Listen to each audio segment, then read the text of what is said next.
Seja muito bem-vindo ao Açores em Destaque desta semana, um programa de muita cultura, muito entretenimento, muitas tradições e que lhe mostra o que de melhor se faz nos nossos Açores.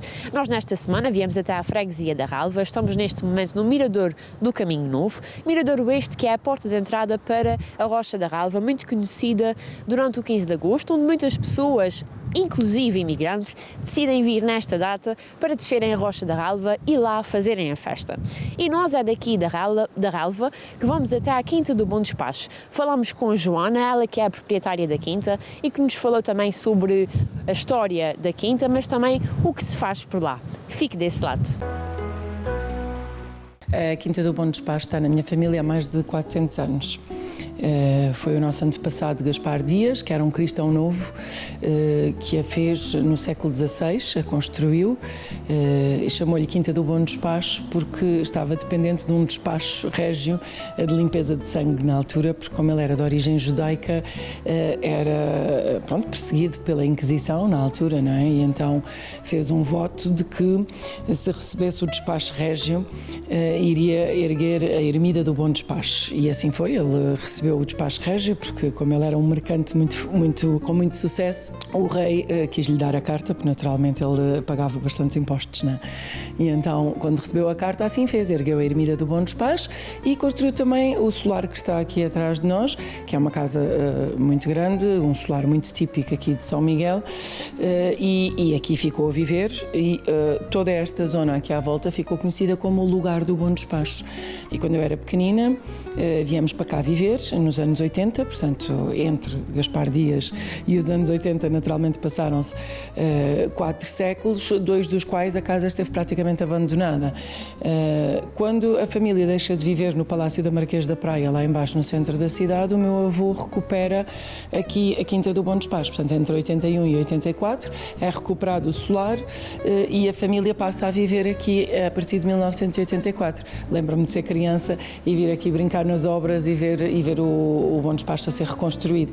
Na altura não havia paim, não havia via rápida, não havia nada disso, não é? E, portanto, o lugar do Bom Despacho continuava mais ou menos intacto, com pastos bastante vastos aqui à volta, e eu acordava com o barulho de bezerros todos os dias de manhã, etc. Passam-se 30 anos de várias gerações a nascerem e a crescerem nesta casa, porque não era só o meu pai e a minha família que aqui viviam, o meu tio António também aqui vivia, com as minhas primas, os meus avós vinham e passavam 4 meses do ano no verão, as minhas tias vinham muitas vezes também com os primos, e portanto isto tornou-se uma casa de família com bastante bolice, não é? E sobretudo na época do verão isto era uma festa sempre. Depois, à medida que as pessoas vão crescendo e saindo de casa, voando o ninho, não é? A casa começa a ficar cada vez mais vazia, e em 2011, quando o meu avô morre, começam a pensar então se aonde vender a casa, ou se onde há alugar, ou como é que vão fazer.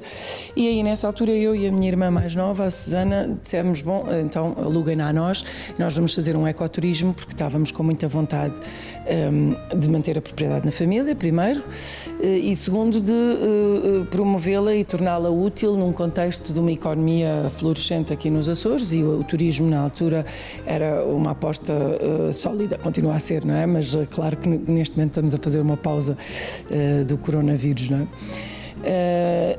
Portanto, em 2013 começamos a montar um dossiê de Empreende Jovem, em 2014 submetemos esse dossiê, em 2015 abrimos ao público, portanto foi-nos concedido o incentivo, fizemos obras extensas na casa, renovámos a rede de esgotos, de águas, de eletricidades, pusemos internet com fibra óptica, temos Wi-Fi em todos os quartos, temos Wi-Fi de alta potência no jardim, enfim, mas mantivemos a traça arquitetónica original da casa.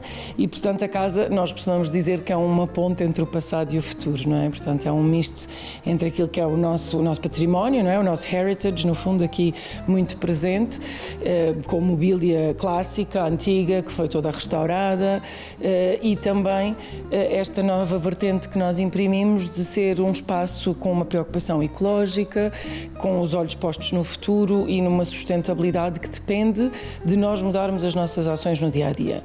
E, portanto, a Quinta Quinta do Bom Despacho renasce assente sobre este princípio de turismo sustentável. Quando nós fazemos uma certificação em que cumprimos mais de 400 critérios de sustentabilidade, assentes nos 3 pilares, do social, ambiental e económico, portanto, naturalmente, não esquecemos a economia tradicional e fazemos contas e temos lucro, mas fazemos-lo com uma preocupação de baixar o nosso impacto negativo nas pessoas e no meio ambiente. E isso passa por uma data de procedimentos e de escolhas que fazemos na gestão do alojamento. Portanto, no que diz respeito às pessoas, isto tem implicações nos contratos de trabalho, nas horas de trabalho, na flexibilidade que nós temos com os nossos colaboradores, mas também por uma marcada contribuição para a vida comunitária aqui em Ponta Delgada e em São Miguel em particular. Recebemos escolas, recebemos centros de dia, gratuitamente, naturalmente, e fazemos visitas guiadas sobre agroecologia, turismo sustentável e mostrando às crianças, aos jovens e aos adultos formas de incluírem a sustentabilidade no seu dia-a-dia. E, portanto, quando qualquer pessoa vem à Quinta do Bom Despacho, encontra vários exemplos de como pode fazer esses ajustes. Do ponto de vista ambiental, temos um sem número de coisas. Posso-vos dizer que temos uma política de zero lixo para aterro, medimos e pesamos todos os nossos resíduos, fazemos separação de tudo. Os nossos resíduos orgânicos são utilizados na compostagem aqui, é uma compostagem feita de forma científica, que depois, quando o solo está estabilizado, é aplicado nas nossas hortas. As hortas produzem vegetais biológicos, frutas e vegetais biológicos que estão depois disponíveis para os nossos hóspedes. E, portanto, aqui fecha-se um bocadinho o círculo, não é? Porque os hóspedes que aqui ficam podem se alimentar de forma saudável e ter um pouco daquilo que nos falta sempre quando estamos em férias, não é? Que é podermos manter aquela rotina, podermos manter uma alimentação saudável e algum equilíbrio naquilo que fazemos. Isto é particularmente importante para pessoas que tenham problemas de saúde ou que tenham crianças pequenas ou que já tenham uma consciência mais alargada sobre a importância que a saúde tem nas nossas vidas, a saúde e o self-care. Temos muitas vezes grupos de famílias, nomeadamente grupos de famílias da diáspora, não é? Dos nossos imigrantes da América do Norte e Canadá. Muitas vezes vêm aqui visitar familiares e vêm já com um agregado grande e, portanto, ter a quinta que tem 10 quartos e espaço para 25 pessoas e 2 barbecues e uma piscina e não sei o quê, é super simpático porque não só permite ter o agregado todo num único alojamento de forma confortável, mas ainda permite convidar o seu agregado residente em São Miguel para vir aqui desfrutar das férias com eles, porque é um espaço muito alargado, não é? Temos mais de meio hectare de jardins, com uma piscina biológica, um lago de natação biológico e, portanto, espaço para muita coisa. Portanto, além de poderem usufruir dos jardins e do espaço de lazer numa ótica de turismo convencional, as pessoas podem também participar nas diversas atividades, na horta, etc. Mas nós podemos também fazer um catering especializado para aquilo que as pessoas querem, não é? Já cá tivemos casamentos, já cá tivemos batizados, temos uma cozinha em regime de self-catering, portanto as pessoas podem cozinhar aqui, fazer os seus barbecues, já muitas vezes incluímos um chefe em casa, pedem-nos para haver um jantar aqui de família, cozinhado in loco com os nossos produtos frescos e vem então um chefe local e faz isso aqui. E podemos fazer vários tipos de atividades dependendo daquilo que o grupo que nos vem visitar pretende, não é? Portanto, já fizemos provas de vinhos, já fizemos aulas de yoga, já fizemos retiro de meditação, uma série de coisas, não é? Aliás, não só recebemos grupos de famílias e de amigos, mas também recebemos muitas vezes retiros de yoga, retiros de meditação, mindfulness e outras coisas semelhantes, não é? Portanto, no fundo, temos a possibilidade de fazer qualquer coisa que os nossos convidados queiram, desde que nos deem alguma antecedência e a gente o consiga montar dentro daquilo que são os serviços disponíveis na ilha. Como é para si tornar nesta ilha e o seu espaço promover algo tão sustentável e que irá ajudar não só o ambiente, mas pronto, quem nos visita também a ter um impacto também em si, uma pegada ecológica que vocês é que vão, portanto, promover, digamos assim. É uma sensação muito boa, não é? Eu passei a minha vida toda dedicada a estas coisas. Eu comecei a estudar Direito e depois passei de Direito para a Agricultura Biológica e tive uma carreira de 20 anos ligada à sustentabilidade. Viajei no mundo inteiro, trabalhei em sítios como Madagascar, Indonésia, etc. E quis regressar à minha terra natal, quis voltar aos Açores já quase com 40 anos e com 2 filhos, para eles poderem ter a infância que eu tive e também para eu poder devolver à minha terra natal aquilo que são esses 20 anos acumulados de conhecimento. E, portanto, para mim é um enorme prazer e uma enorme honra poder devolver a São Miguel tudo aquilo que São Miguel me deu durante os primeiros quase 20 anos da minha vida, que foi o amor e o respeito pela natureza e pelas outras pessoas, não é? Portanto, isso enche-me sem dúvida nenhuma de orgulho. Posso-vos dizer que nós fazemos um survey com a Universidade dos Açores de satisfação dos nossos clientes e que 93% das pessoas que ficam connosco aqui na Quinta do Bom Despacho dizem que levam com eles ideias e inspiração para alterarem algo nas suas vidas, nas suas casas, nos seus escritórios, nas suas escolas. E isso para nós também é um motivo de enorme satisfação e de enorme orgulho, porque a mudança tem que se fazer passo a passo, mas a mudança é essencial, não é? Nós sabemos que estamos a viver crises ambientais e sociais enormes à escala global e se cada um de nós fizer um pouco, conseguiremos eventualmente ultrapassá-las, mas para isso é preciso haver uma educação e uma sensibilização e isso passa não só por estar sempre a criticar as pessoas quando fazem as coisas más, mas sim por dar um exemplo, não é? E por demonstrar que afinal é fácil ser mais ecológico, mais amigo do ambiente e das outras pessoas e que esse respeito que se constrói pelas pessoas e pelo ambiente paga-nos dividendos muito mais altos do que o lucro financeiro.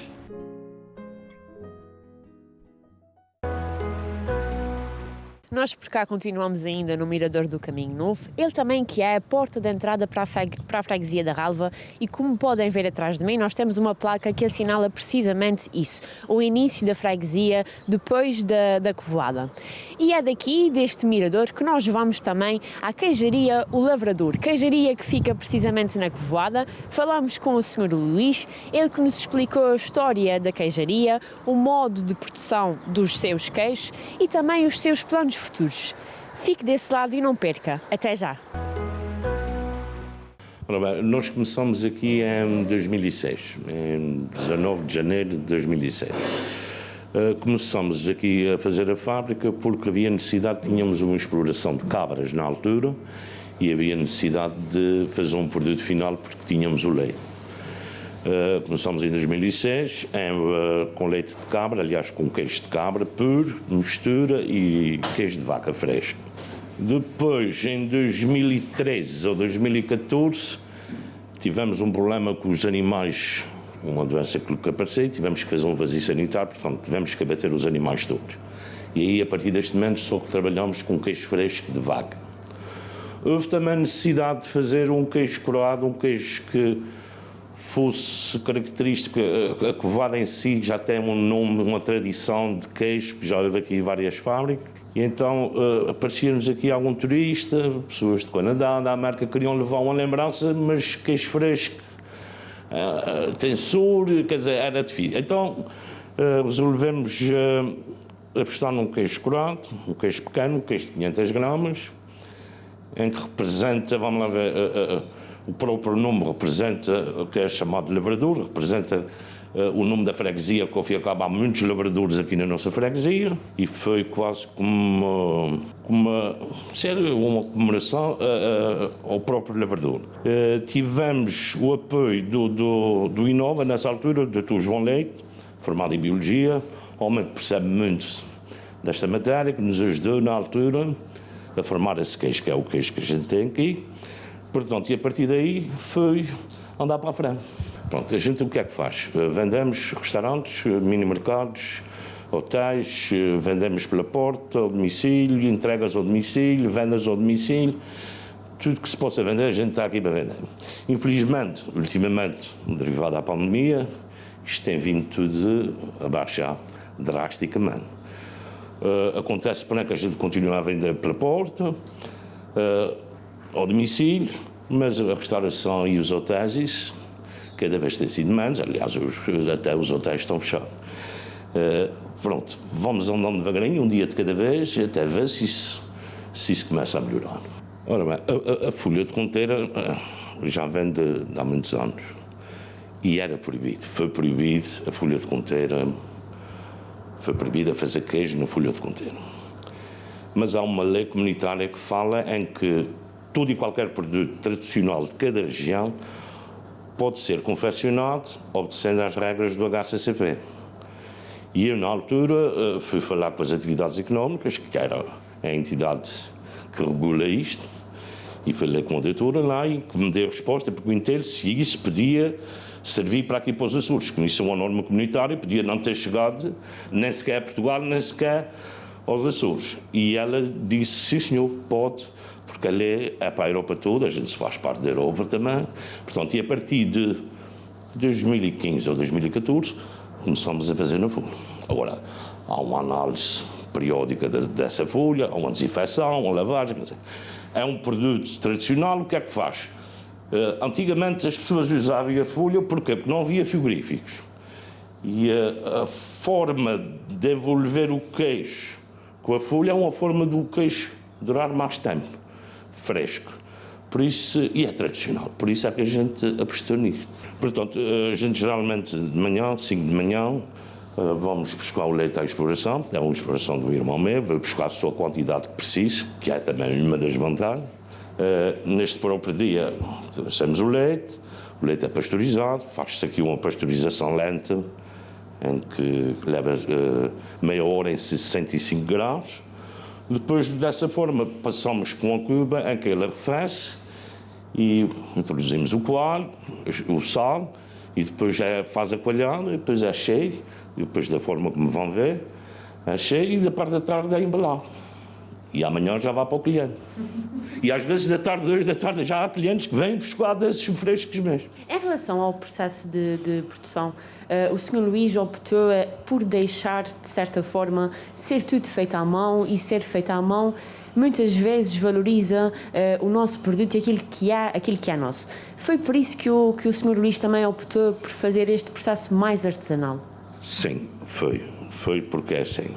A gente sabe quando se trabalha com pequenas quantidades, a gente não pode se comparar com fábricas grandes. Somos uma pequena queijaria, trabalhamos com pequenas dimensões, não.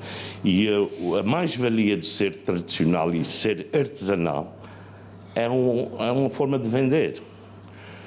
A gente sabe que as grandes indústrias também fazem como deve ser isso tudo, mas para as pessoas, quando se faz coisas em grande massa, já não é a mesma coisa que ser feito à mão.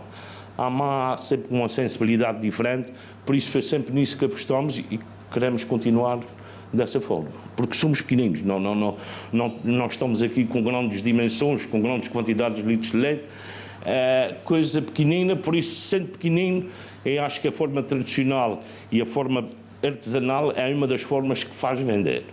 Eu já falei nisto já para trás, noutras entrevistas que dei, o que é que a gente está a pensar? A gente está a pensar, a gente está aqui situados numa freguesia que passa muito turista ao nosso lado, que vai para as 7 cidades.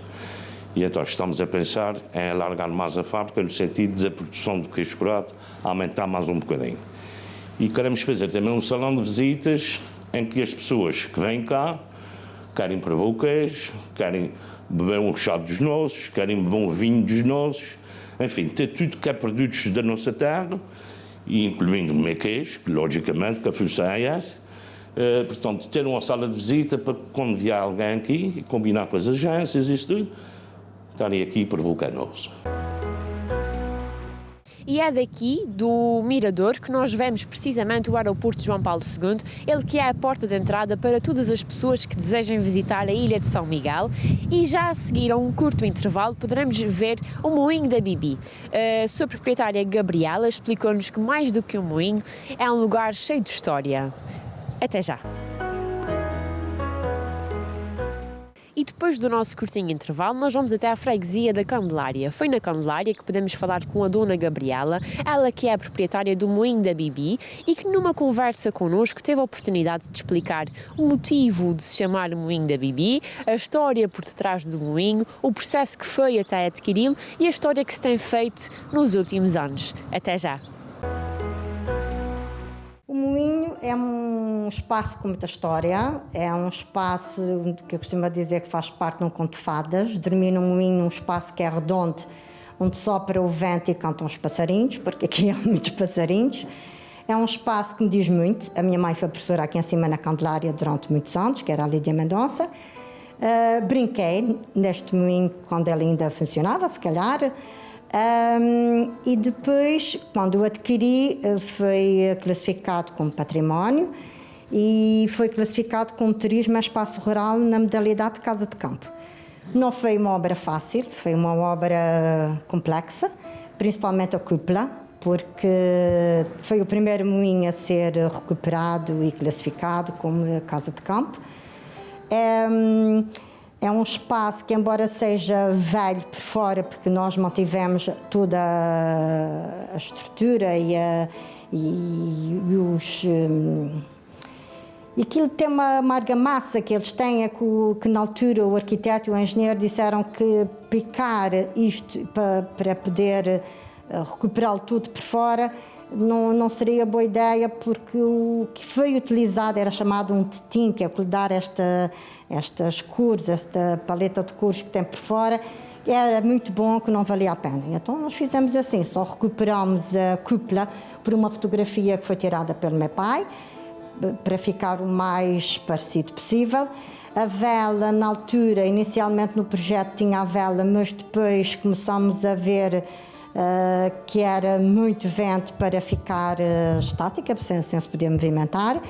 Ele mantivemos a eira, que aliás o moinho só existe com a eira faz parte do moinho. Lá fora eram umas ruínas de onde deixavam os animais, que nós adaptamos numa cozinha regional com forno de lenha. Todo o espaço foi recuperado, claro, como já disse.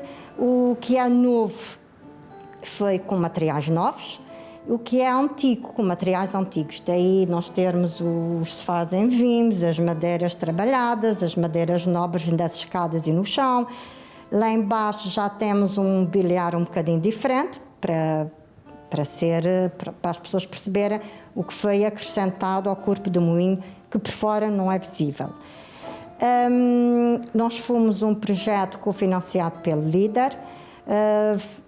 Temos parcerias com o Quintal dos Açores, que nos fornece os doces quando o nosso hóspede chega. Inicialmente nós íamos buscá-lo ao aeroporto e fazíamos depois um pequenino briefing com eles, já aqui no moinho, que era muito agradável, onde deixámos também um mapa com tudo escrito que eles podem ver durante a estada. Neste momento não é possível, neste momento tivemos que alterar tudo isto, são as circunstâncias. Agora já não temos esse contacto direto com o hóspede, que era o que nos fazia muita diferença do nosso alojamento para um hotel, mas as coisas vão evoluindo e nós temos que as seguir. Tivemos também o curso de Clean and Save para podermos ter melhor noção do que é que temos que fazer quando tivermos o hóspede. Nós mantivemos um moinho fechado devido às circunstâncias, iremos abrir em abril. Já temos algumas reservas, não muitas, claro, nesta altura não. Normalmente o nosso hóspede é estrangeiro, a maior parte alemão. Inicialmente até eram ingleses, quando nós abrimos. Nós abrimos em 2000, o primeiro hóspede foi um francês e foi muito engraçado, eles vieram do Nordeste. Quando eu abri a porta, era um casal com uma filha, ela entrou e disse, oh mon Dieu! E eu disse, olha, era exatamente isso que eu queria. A pessoa, quando entra, tem sempre um certo impacto do que é que espera. Nós deixamos sempre flores naturais, nós deixamos sempre uma cesta de boas-vindas com produtos locais, como já referido, Quintal dos Açores, entre outros, não é? Temos sempre, à sexta-feira, se o hóspede continua connosco numa sexta-feira, o pão feito em casa. Candelária tem uma tradição muito boa de pão, de massa. A Candelária cozinha muito bem. E então temos uma senhora que coze o pão. Inclusivamente, se o hóspede quiser ir ver, também ela autoriza que vão ver. Tem que se proteger, claro, mas vá. E tivemos alguns que gostam de ir e veem e querem saber que horas é que tem o pão quente, porque realmente tem um sabor diferente do forno de lenha. Temos tido muitos aniversários de casamentos, luas de mel. O hóspede sai satisfeito, que é isso que foi para isso que nós abrimos. E inicialmente foi adquirido não exatamente com este fim. O intuito era preservar o moinho em si, por isso daí a classificação como património. Mas depois, à medida que o tempo foi avançando, começamos a pensar que realmente havia peixe que nos podíamos usufruir, e foi assim que nasceu o Moinho da Bibi. Muita gente também pergunta o porquê do nome. Eu sou a Gabriela, a maior parte das pessoas conhecem por Gabi. Eu, quando a minha filha era pequenina, a mais velha, estava na casa dos meus pais, quando estava a construir a minha vivenda.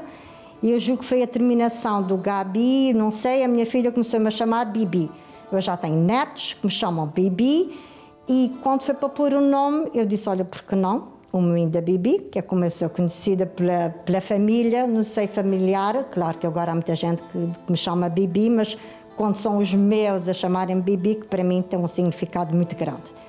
E a partir daí, devagarinho, vamos fazendo sempre uma decoração consoante a época. Quando é no Natal, pomos a decoração do Natal, deixamos a prendinha para o hóspede. A Páscoa deixamos-lhe um folar, explicamos sempre o que é que se passa. Agora tudo isso é feito pela internet. Não é a mesma coisa, mas o hóspede quando chega já sabe mais ou menos o que é que o espera, digamos assim. E essencialmente é isto. Nós tentamos dar o máximo de conforto e que a pessoa se sinta sempre bem, e mantemos em contacto 24 horas. Pronto, se eles precisarem, a qualquer altura, podem nos contactar. Nós já tivemos um hóspede que a luz não foi culpa nossa, foi geral. Essa zona toda da parte oeste da ilha ficou sem luz, ele ficou muito assustado e nós viemos aqui, não sei se eram 2 ou 3 da manhã. Entretanto, telefonei para saber, aliás, pelo caminho já fui telefonando a saber o que é que se passava, expliquei aos senhores, ficamos aqui com eles um bocadinho, depois a luz chegou, fizemos um chá, comemos um biscoitinho, eles foram-se deitar e eu fui-me embora. Temos tido histórias engraçadas, tivemos também um casal inglês, na altura nós tínhamos uma casa de passar verão nos mosteiros, eu fiquei aqui no moinho, o meu marido foi com a minha filha pescar o hóspede. Um vento, chuva, nevoeiro, somos ilhas de bruma, e o meu marido só dizia, bom, se eu fosse o hóspede, eu voltava a entrar no avião e ia-me embora, porque o tempo estava mesmo péssimo. E eu, olhando para o tempo, fiz um chá, preparei o biscoitinho, pus a mesa, e a senhora, quando entrou, disse, só pelo acolhimento valeu a viagem. E eu costumo dizer, mais palavras para quê? Pronto, isso traduz o que é que nós pretendemos e o que é portanto, cada hóspede que sai daqui feliz, para nós é um contentamento, não há dúvida. O moinho em si foi engraçado. Eu já criei o moinho há uns tempos, e depois, quando nós tínhamos a casa nos mosteiros, passámos por aqui N vezes. E eu dizia sempre ao meu marido, qualquer dia vou comprar aquele moinho. E o meu marido não estava muito entusiasmado, porque ele gostava muito de um que havia nas capelas, mas depois esse também nunca teve à venda, ficou entre famílias, bom, não interessa. E eu um belo dia disse, olha, para aqui, que eu vou no estande, enfim, com a minha filha mais velha que tirou turismo, e viemos aqui ver o moinho. Eu olhei para ela e disse, olha, estás a ver, o espaço era ótimo, não precisávamos mais do que isso. Entretanto, passaram umas senhoras e eu perguntei, olha, quem é que toma conta do moinho? É uma senhora ali, né? Eu fui ter com a senhora, era a dona Luísa, conhecia perfeitamente bem, era um auxiliar na escola que a minha mãe foi professora, a senhora lembrava-se perfeitamente bem de mim. Depois ela deu-me a indicação de quem era a procuradora. Ora, a procuradora não era nem mais nem menos que a minha catequista de criança. Nós morávamos no bairro da Vitória, ela morava também no bairro da Vitória. E depois eu acabei por ligar para a senhora Elisa, que era a dona de um moinho na América. E e a 18 de dezembro de 98, porque nós fizemos a escritura em 99, a senhora, eu fui ao aeroporto buscar a minha filha e a senhora, quando eu cheguei a casa, tinha no atendedor de chamadas a senhora a dizer: olha, a Elisa do Canadá, para dizer que o moinho é seu. Aliás, era quem ligou, foi a Hilda, a filha mais velha, a dizer que o moinho é seu. A minha mãe até, pronto, diz que vende o moinho à senhora. Eu fiquei muito contente e temos depois soube que houve mais gente interessada no moinho que a senhora nunca quis vender. E eu continuo sempre a dizer que o que tem que ser tem muita força. Foi muito engraçado também, porque essa filha mais velha chegou a vir cá com o marido e dormia aqui no moinho. Eu ofereci com muito agrado mesmo. Depois, mais tarde, tive também o filho não. O filho não conseguia dormir porque as recordações eram muitas. Ele chegou a brincar aqui com o padrinho, diz que o padrinho cantava muito e ele não conseguia cá ficar porque diz que estava extremamente nervoso. São essas histórias. Eu costumo dizer que o moinho é feito de histórias,